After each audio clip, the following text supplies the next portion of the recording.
Our first comedian is a Jew from New York, a regular here. Give him some love, Jeff Simon! Scotty, put up for Scotty, one of the top MCs in the whole city. Scotty is one of the top divorce lawyers in Manhattan. In fact, I've got divorced so many times I have him on speed dial. Right, and I'm not a lawyer like Joe. I'm a pharmacist, and I work for Rite Aid. And in fact, I worked today. It was a tough day today. Every gay guy in Manhattan was in Rite Aid today. We had a sale on Bounty paper towels.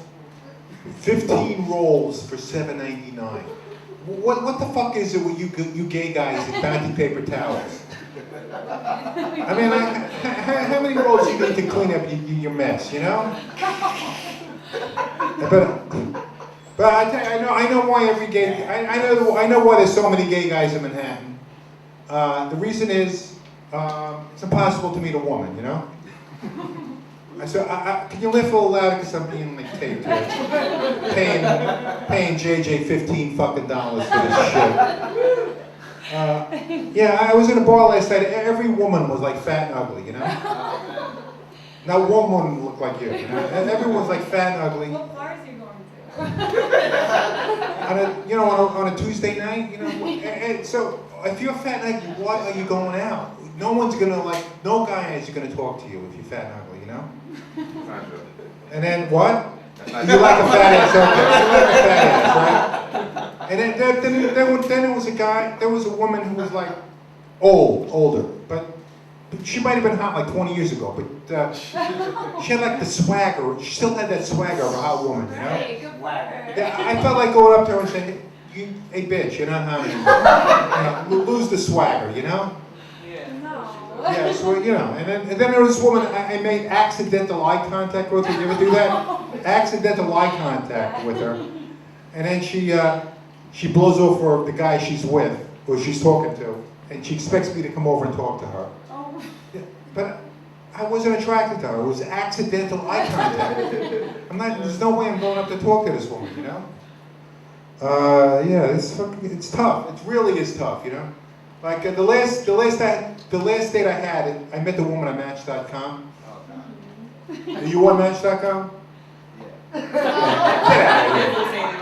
Anyway, so the women lie about their age, you know. They all lie about their age, you know. Well, anyway, this woman, she was 50 on Match.com, but she was really in her 70s. You know? So I couldn't get her wheelchair on my car. You know? It just wouldn't fit. I couldn't get it to fold up. I could not get this wheelchair to fold up. And then on the way to the restaurant, she made me stop off and get her polygrip. You know what that is for the denture. Yeah. And then when she was blowing me in her apartment, she was biting my dick really hard. You know? I don't know if she had a small mouth or dentures were loose. I don't know what it was. You know. And then she says, "Are you going to take me out again?"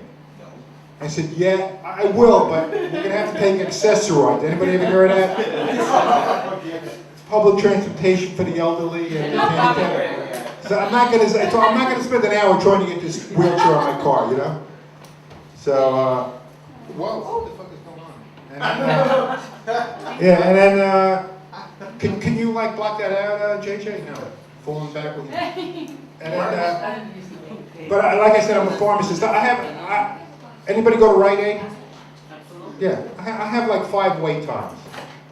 You know, the 20-minute standard wait time, and then 5 minutes if the woman's hot, you know. Like, she'd be 5 minutes, you know. 1 minute if the woman's incredibly over-the-top beautiful. Yeah, 1 minute, okay. 30 seconds, you too. 30 seconds if you got a gun sticking out of your waistband. And then at least 2 hours if I don't like you. You know, so this woman comes in the other day. She says, "Hiya, Harold." Harold's some 80-year-old pharmacist with Alzheimer's. She thinks I look like Harold. Do you believe this shit? Her wait time from now on is 4 hours. What a bitch, you know? Hi, Harold. And let's see. The thing I hate about Rite Aid is the 800 number for customer complaints.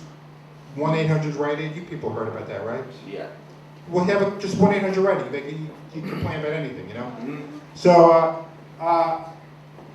she called it on me because this lady called it because I closed 5 minutes early. You know, and she couldn't get her Vicodin and her Xanax, you know? And I saw her walk in, and I could have like gone back in, but she was, I knew her, I knew who she was. She's white trash and a heroin addict, you know? So I wasn't going back in, you know? So my boss calls me up the next morning at my house, and he starts screaming at me, this guy's a gay Jew, you know? You know, who cares? The guy's name is Art Cohn, but who gives a shit? You know? The guy says to me, he tells me I'm the most disgusting person he's ever met in his life. What I did was despicable. What I did was despicable, and I should be fired. So that really pissed me off, you know? It really pissed me off because I wanted to get suspended for a month. I hate my fucking job. I hate my fucking job. And but the number one drug we have at Rite Aid is, the most popular drug is OxyContin. Anybody, you ever heard of it? It's the pill form of heroin, you know. So I get phony scripts all day long, but I can't fill too many because I'll get fined or lose my license, you know. So what I do is I have, so the way I decide which ones I'm going to fill is I have auditions, you know. Like this guy comes in and he says, young guy, he's like in his 20s. He says, I fell down, I hurt my wrist. I'm in a lot of pain. I said, are you serious? You sprained your wrist and you're on the most powerful drug in the world, OxyContin? I said, get the fuck out of here, will you? And then this guy comes in, he says, I have terminal cancer. I'm gonna die in 3 months. I just want to die today. I can't take it anymore, you know? He was very believable. But he was the fourth guy this week with terminal cancer. So I told this guy, get the fuck out of here, you know? But then this guy comes in and he said he fell down a flight of stairs, cracked 3 vertebrae, and he's excruciating pain. He was funny, confident, believable. I said 20 minutes, you know? But the dumbest person ever came into Rite Aid. The dumbest fucking, she brings in a Ziploc bag filled with white powder, and she wants to know what it is. Do you believe it? I told her it was sweet and low. I offered her $400 for it. And this stupid bitch would not take it. What does she think she's going to get for a bag of sweet and low? And then this lady calls up and she says, can I have a drink of wine with dinner? I want to know if she can drink wine with dinner. So I said, what drugs are you on? She goes, I'm on OxyContin. I said, lady, OxyContin and wine? Why don't you just do heroin, you know? I can't believe how stupid these people are, you know? All right, I'm going to give you back to the great Scotty. Yeah. Come on, let's go. That's it. Let's hear the first comedian. Look, you guys can wait to freaking eat like I've owed you. Let's hear it for the first comedian again. Yeah. Hey, the Jewish guy, good whistle, man.